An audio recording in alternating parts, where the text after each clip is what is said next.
आज हमें पढ़ना है आवेशित संधारित्र की वैद्युत स्थितिज ऊर्जा, पोटेंशियल एनर्जी या फिर चार्ज कैपेसिटर।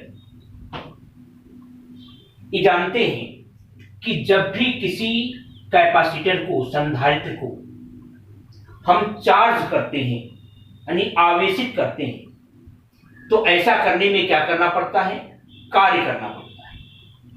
और जो भी कार्य करते हैं वो कार्य इसमें पोटेंशियल एनर्जी यानी कि स्थितिज ऊर्जा के रूप में संचित हो जाता है। उसी को हम कहते हैं संधारित्र की यानी कैपेसिटर की पोटेंशियल एनर्जी, स्थितिज ऊर्जा। तो देखें, इसके पहले हमने उसमें ही पढ़ा था किसी चालक की स्थितिज ऊर्जा।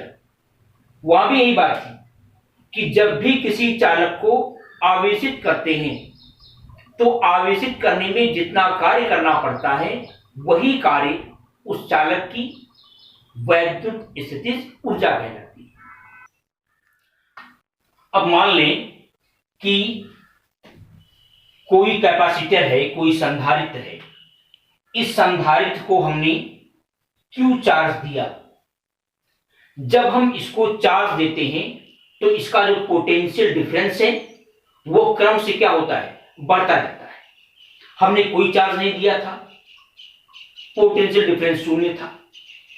हमने इसको मान लो Q चार्ज दिया, तो जब Q चार्ज दिया तो इसका पोटेंशियल डिफरेंस V हो गया। तो हमने पढ़ा ये फार्मूला क्या कि V बराबर क्या? Q by C। इनके बीच का जो पोटेंशियल डिफरेंस है V, वो होगा Q बाई C, यानी दिया गया आवेश बटे इस कैपेसिटर की कैपेसिटेंस यानी उसकी धारिता। यहां देखिए V 1 by C into Q, या कह सकते हैं V प्रोपोर्शनल टू Q, यानी V जो है Q के अनुक्रमानुपाती है। मतलब अगर हम Q को बढ़ाएंगे, इसको ज्यादा चार्ज देंगे तो V का मान भी क्या होगा? बढ़ता जाएगा। यानी V में और Q में, V माने V का मतलब है इस संधारित्र जो कैपेसिटर है इसके सिरों पर उत्पन्न होने वाला पोटेंशियल डिफरेंस, और Q क्या है? इसको दिया गया चार्ज। तो V व Q में डायरेक्टली प्रोपोर्शनल यानी अनुक्रमानुपाती का संबंध होता है। तो अगर एक हम ग्राफ खींचें V और Q के बीच तो हमें ग्राफ ऐसे प्राप्त होगा, क्योंकि V व Q में अनुक्रमानुपाती का संबंध है।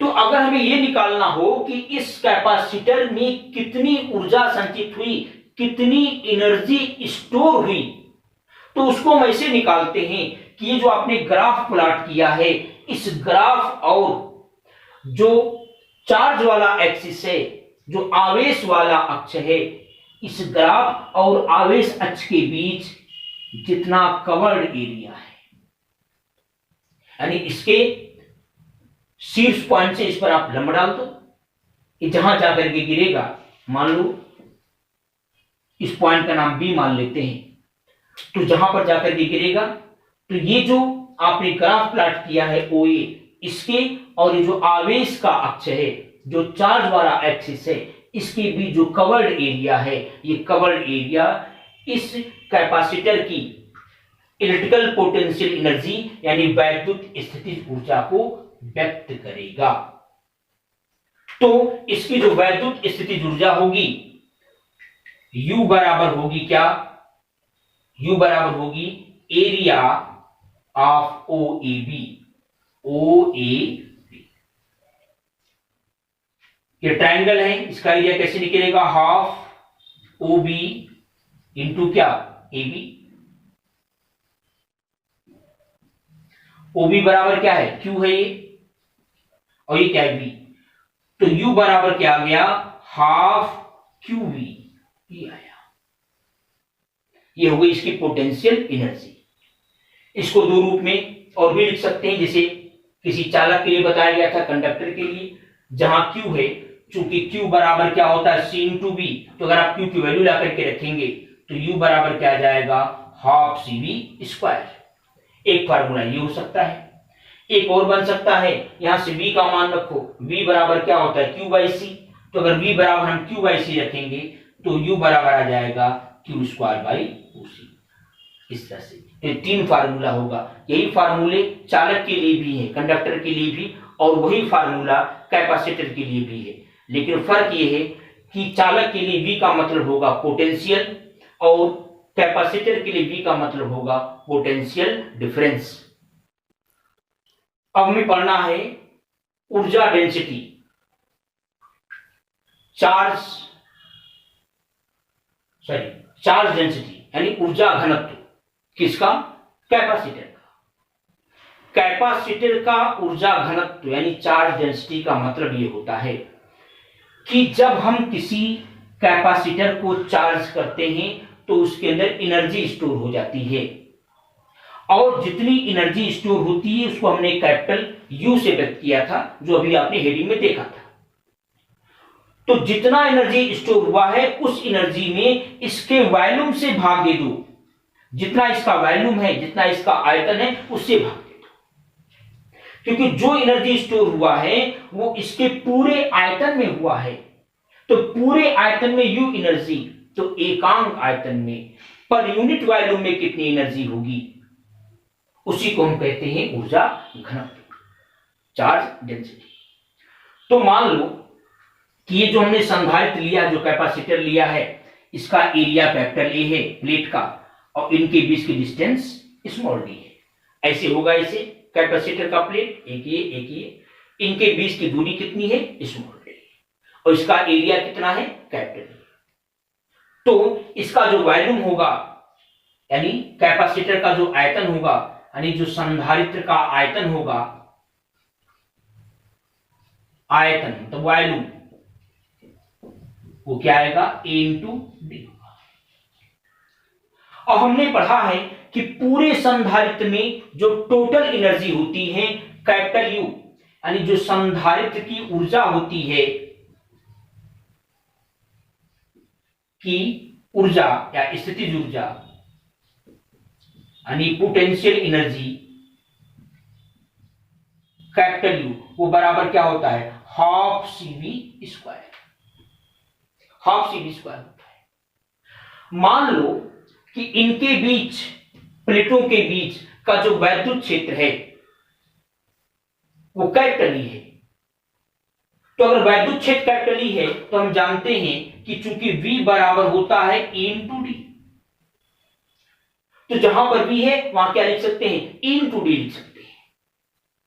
तो U क्या हो जाएगा, देखिए U बराबर हो जाएगा हाफ, तो हाफ ही रहेगा, C इंटू V को क्या लिखना है, E इंटू डी, तो क्या होगा भैया, E square into D square.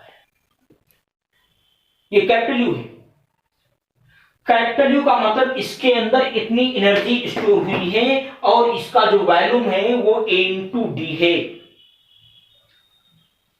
तो इतने वॉल्यूम में इतनी एनर्जी स्टोर हुई है, तो पर यूनिट वॉल्यूम में यानी एकांक आयतन में कितनी एनर्जी स्टोर होगी, एकांक आयतन में जितनी एनर्जी स्टोर होगी उसी को हम चार्ज डेंसिटी कहते हैं।